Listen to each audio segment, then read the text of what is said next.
या बातमीचे प्रायोजक आहेत हॉटेल बडेपीर, शाखा number 2, Laxmi market, Vijapur west, Solapur. 750 कोटी रुपयांची पाणीपुरवठा योजना केवळ बारामतीसाठी आणली। बारामतीचे रस्ते, बारामतीचा परिसर ही सगळी कामे त्यांनी आतापर्यंत केली, तरी देखील बारामतीची जनता ही दुसरे आमदार शोधत आहे। बारामतीमध्ये फक्त अजित पवार निवडणूक लढतील ही कार्यकर्त्यांची भावना आहे। जनता साथ देत नाही म्हणून त्यांनी एक खंत आज व्यक्त केली। याला राग म्हणता येणार नाही, ही केवळ एक खंत आहे। बारामती सारखा शादीखाना जो आहे तो पुण्यात देखील नाही, तरीही मुस्लिम जनतेची मते मिळाली नाहीत। बारामतीमध्ये अजित पवारांविषयी खूप आदर आहे, त्यांच्याशिवाय विधानसभेला पर्याय नाही, घरात एकोपा टिकून राहावा हे त्यांनी वक्तव्य केले।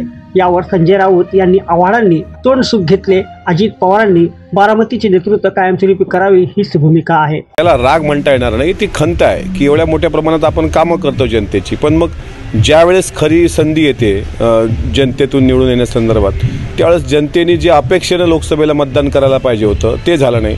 शादीखाना जो बांधला गेला आहे आज याला बारामतीला, तसा शादीखाना पुणे जिल्ह्यातही कुठं नाही, मात्र मुस्लिम बांधवांची मतच भेटली नाहीत।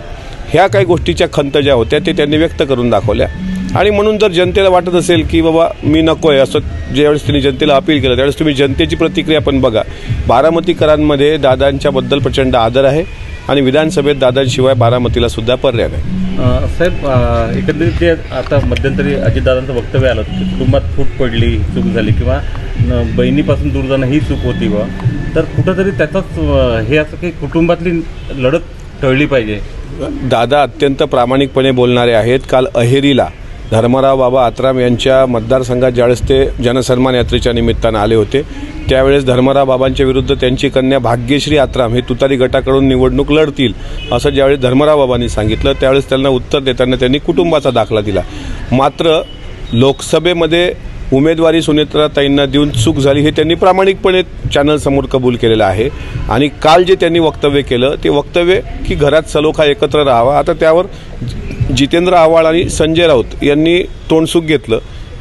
संजय राऊतांना तुम्हाला माहीत आहे अत्यंत राजकारणातला अत्यंत रिकामटेकडा माणूस आहे, त्याच्यामुळे सकाळी उठल्यानंतर मीडियात काहीतरी बोलून प्रसिद्धी द्यावी आणि म्हणून अजितदादावर सातत्यानं ते टीका करतात। दादांनी जे सांगितलं ते एक कौटुंबिक भावनेतून, कारण भाग्यश्री आत्राम हे त्यांच्या मुलीच्या बरोबरीचे आहेत, त्यामुळे कौटुंबिक तो एक सल्ला होता, त्याचा वेगळा अन्वयार्थ घेण्याची काही आवश्यकता नाही। वक्तव्य केलेलं आहे की बारामतीमधून आता आपलं वय 65 वर्ष झालं, आपण सातत्यानं प्रतिनिधित्व करीत आहोत, नव्या कुणाला तरी संधी दिली पाहिजे, दादांचा निवडणूक लढण्याचा विचार नाही असा अर्थ प्रतीत होतो। एक लक्षात घ्या, इतक्या मोठ्या योजना 1990 ते 2024 इतके वर्ष सातत्यानं त्यांनी बारामती विधानसभेचं नेतृत्व केलेलं आहे। 750 कोटी रुपयाची केवळ पाणी पुरवठा योजना बारामती परिसरात आणली। बारामतीचे रस्ते, बारामतीचा आजचा डेव्हलप झालेला परिसर, या सगळ्या गोष्टी होत असताना कार्यकर्त्यांच्या पक्षप्रवेश सोहळ्यामध्ये त्यांनी एक खंत व्यक्त केली की एवढ्या मोठ्या प्रमाणात कामं केल्यानंतर सुद्धा जर जनता नवीन आमदार शोधत असेल आणि नवीन आमदार निवडून दिला जात असेल तर त्यांच्या आणि यांच्या कारकिर्दीचा तुलनात्मक त्यांनी अभ्यास केला पाहिजे। त्यावेळेस तुम्ही जनतेची प्रतिक्रिया बघितली असेल, त्यांचं म्हणणं आहे की नाही दादा तुम्हीच लढलं पाहिजे। शेवटी राष्ट्रवादी काँग्रेस पक्षाचे ते राष्ट्रीय अध्यक्ष आहेत आणि प्रांताध्यक्ष तटकरे साहेबांनी मागच सांगितलेलं आहे की बारामतीमध्ये फक्त अजितदादाच निवडणूक लढतील, ते लढावेत अशी कार्यकर्त्यांची भावना आहे, पक्षाची ती भावना आहे। त्याच्यामुळे इतक्या वर्ष काम केलेल्या व्यक्ती ज्यावेळेस लोकसभेमध्ये जनता साथ देत नाही त्यावेळेस ती एक खंत आज दादांनी व्यक्त करून दाखवली। याचा अर्थ दादा निवडणूक लढणार नाहीत असा होत नाही। कार्यकर्ता म्हणून किंवा पक्षाचे एक जबाबदार पदाधिकारी म्हणून तुम्हाला वाटतं का की दादांनी बारामतीतूनच लढलं पाहिजे? 100% तटकरे साहेबांनी याबाबत भूमिका स्पष्ट केलेली आहे की राष्ट्रवादी काँग्रेस पक्षाची भूमिका आहे की अजितदादांनी बारामतीचं नेतृत्व कायमस्वरूपी केलं पाहिजे।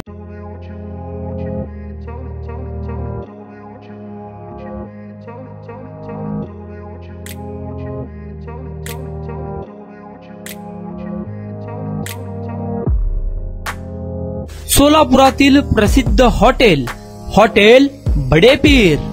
सोलापुरात हॉटेल बडेपीर शाखेच्या यशस्वी वाटचालीनंतर आता आमची दुसरी शाखा लक्ष्मी मार्केट, विजापूर वेस्ट येथे सुरू झाली आहे।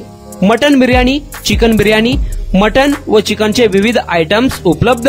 खवय्यांसाठी खास स्पेशल चिकन तंदुरी फक्त 400 रुपये, मटन बिर्याणी फॅमिली पॅक 200 रुपये, चिकन बिर्याणी फॅमिली पॅक 210 रुपये। याशिवाय स्पेशल मटन चाप, इराणी गुलस्तानी, मटन खुर्चन यासोबत विविध डिश उपलब्ध। खास जुम्मा स्पेशल खिचडा, कद्दू खीर, दालचा खाना मिळेल. फॅमिलीसाठी स्वतंत्र जेवणाची व्यवस्था, ग्राहकांसाठी पार्सलची खास सोय. हॉटेल बडे पीर, शाखा number 2, Laxmi market, Vijapur west, Solapur. Proprietor Mohammed Isaq. 9503050076. Mohammed Sohail. 8149278745.